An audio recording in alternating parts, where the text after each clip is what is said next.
Ақтөбе айыл аймағында достық айы. Ақтөбе жаштар борбору. Бисмиллахир-рахманир-рахим.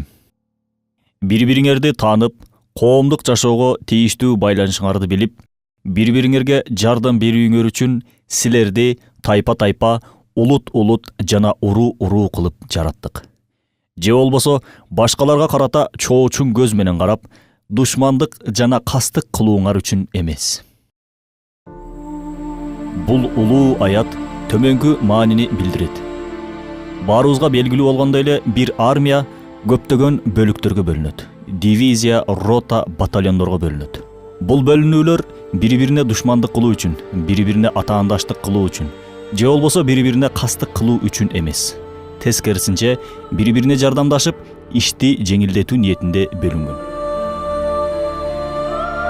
Дал ушул сыяктуу эле адамзат коому бир армия сыяктуу.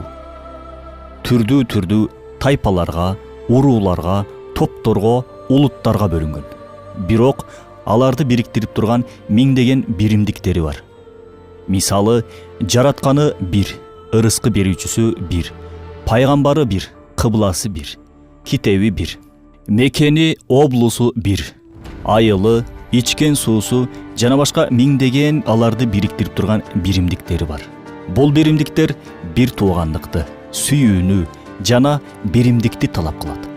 Демек, коомдорго жана тайпаларга бөлүнүү, башкаларга карата акарат келтирүү, душмандык кылуу же атаандашуу үчүн эмес. Тескерисинче, аятта айткандай, таанышуу жана жардамдашуу ниетинде гана.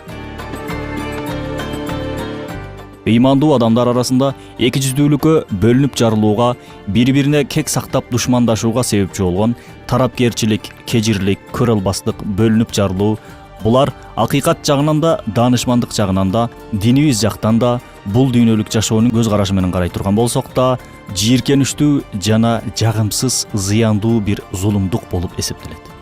Атүгүл бүткүл адамзат жашоосу үчүн да уу болуп эсептелет. Ооба, ыймандуу адам бир тууганын сүйөт жана сүйүшү керек. Бирок анын жамандыктары үчүн тек гана боор ачыйт.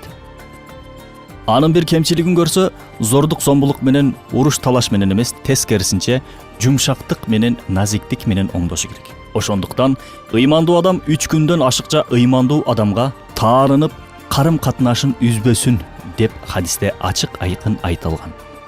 Чындыгында ыймандын биримдиги албетте жүрөктөрдүн бир болуусун каалайт. Ошондой эле ишеним биримдиги да коомдун биримдигин талап кылат.